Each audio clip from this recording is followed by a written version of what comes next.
Jadi yang namanya kita mengunjungi ulama, habaib, para cucu-cucu Rasulullah, para sulalah Rasulullah, itu kita harus mempunyai adab.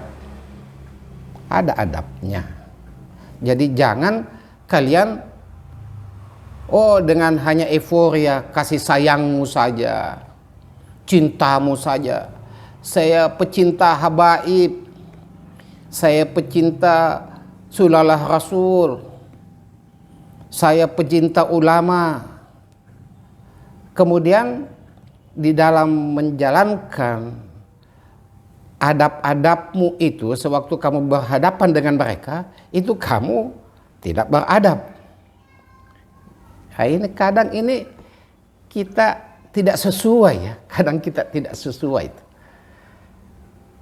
Nah, kalaupun kita mengatakan sayang kepada para habaib,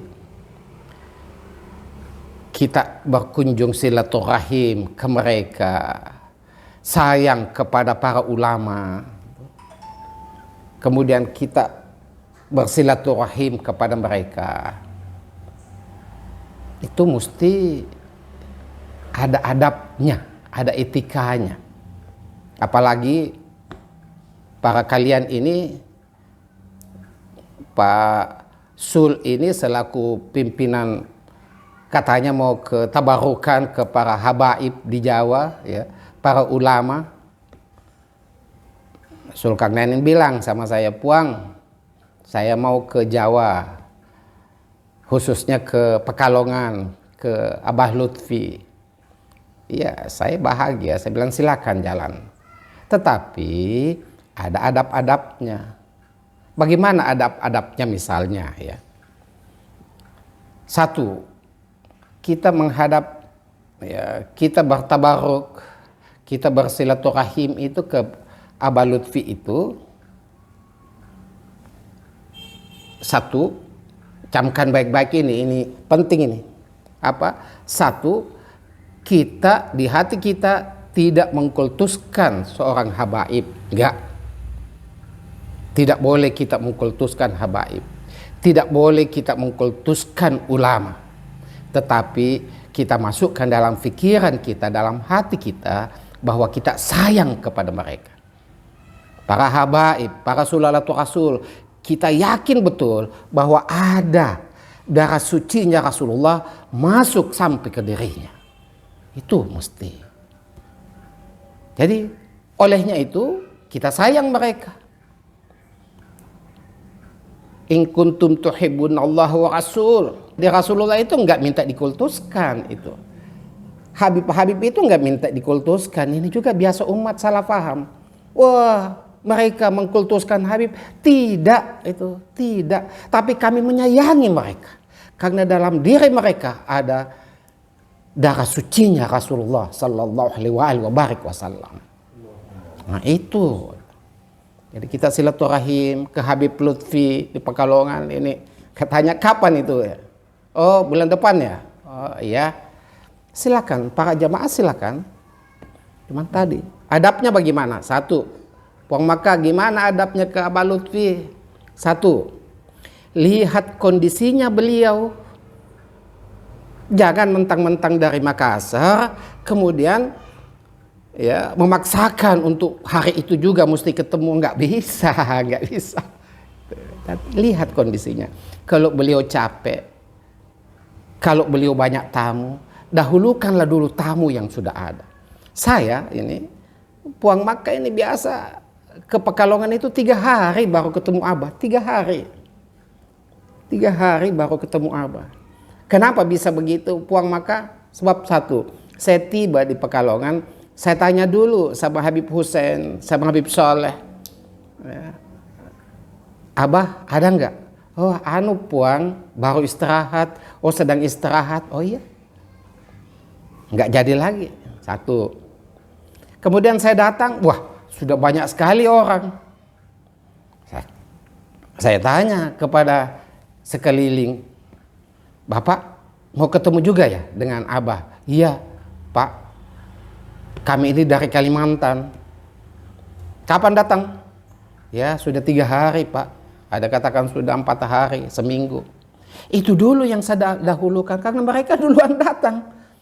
Jangan mentang-mentang Puang Makkah dengan Abah itu satu bahagian.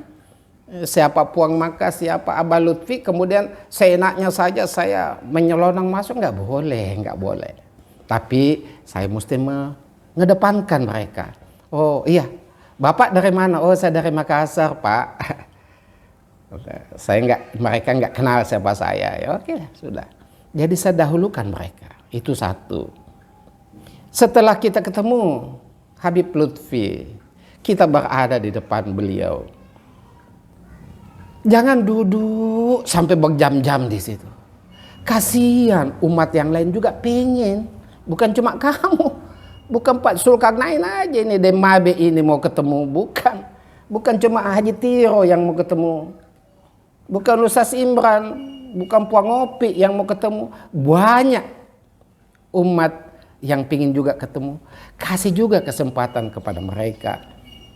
Ini biasa saya lihat umat itu lama duduk. Ya sayang sih sayang, tetapi ada batas-batasnya. Untuk apa? Untuk kita memahami orang lain juga, bahwa beliau juga punya hajat sama dengan saya. Paham itu ya? Ya, itu. Jadi tadi, ya, apalagi biasa saya mau ketemu Abah kecapean. Iya saya biarkan. Kalau beliau kecapean itu, beliau mau duduk-duduk santai. Nah ini juga, saya mesti sampaikan. Kalau beliau duduk-duduk santai, jangan datang di depannya. Bah, doakan saya. Bah, masalah saya begini. Habib, masalah saya begini. Aduh. Duduk-duduk santai, beliau itu juga manusia biasa. Ingin refresh juga. Bayangkan ya. Kalau beliau mulai pagi mendengar keluhan, siang, sore, malam, tengah malam, pagi, semuanya keluhan umat. Kapan beliau istirahatnya? Kita kasihan kepada beliau. Jadi kalau beliau istirahat, apalagi ada 2 rumah itu di Pekalongan itu ada 2, sebelah sini satu, sebelah rumahnya satu sini ya. Kalau beliau sedang santai-santai di rumah dengan anaknya, dengan cucu-cucu beliau, dengan keluarga beliau, ya mbok jangan diburu lagi ke sebelah. Karena beliau juga itu ingin refresh gitu. Ingin bercengkerama dengan anaknya, dengan cucunya, dengan cicitnya, semua itu ya. Nah itu kita mesti paham. Ini namanya sayang. Ini namanya sayang. Jadi itu. Apalagi kalau memang susah karena banyak sekali jamaah ya, janganlah kalian memaksakan untuk mesti untuk mesti jabat tangan dengan beliau ya. Jabat tangan alhamdulillah ya, kalau bisa disentuh tangan mulianya beliau, karena beliau selalu mengangkat tangannya untuk berdoa kepada Tuhannya itu. Jadi enggak salah kita cium tangannya, bukan karena dikultuskan, tetapi kita sayang, kita yakin bahwa tangannya seorang habaib, tangannya seorang alim, seorang ulama, tangannya seorang solihin ya, itu bermunajat ke hadapan Allah. Itu yang kita sentuh dengan catatan kasih sayang, bukan karena pengkultusan. Jadi itu ya, ada adab-adabnya bertamu. Banyak baca salawat sewaktu Anda bertemu dengan seorang habib di sana. Tatap wajahnya sampai bersalawat. Yang terakhir, jangan kamu menganggap bahwa beliau ini, apakah itu habib, apakah itu ulama, apakah itu orang salih, ya. Jangan kalian menganggap bahwa ini maksum. Tapi mungkin ada kehilafannya. Maklumilah kehilafan beliau sambil doakan beliau. Ini kadang kita salah paham, melihat sosok habib itu mesti maksum. Oh enggak lah. Kita doakan, dan jangan sampai kehilafannya mengeluarkan cinta kita kepada beliau. Nauzubillah min dzalik. Hati-hati ya. Sekali lagi, para ulama itu al-ulama'u warasatul anbiya. Ulama itu adalah warisnya, warasahnya para anbiya. Kemudian para habaib, karena dalam dirinya seorang habib, seorang sulalatul rasul, mengalir darah sucinya baginda Rasulullah SAW. Itu yang mesti kalian paham ya, paham ya. Oke, selamat. Saya doakan kepada kalian, mudah-mudahan bisa tabaruk kepada para alim, para soleh, ya, para habaib sekalian.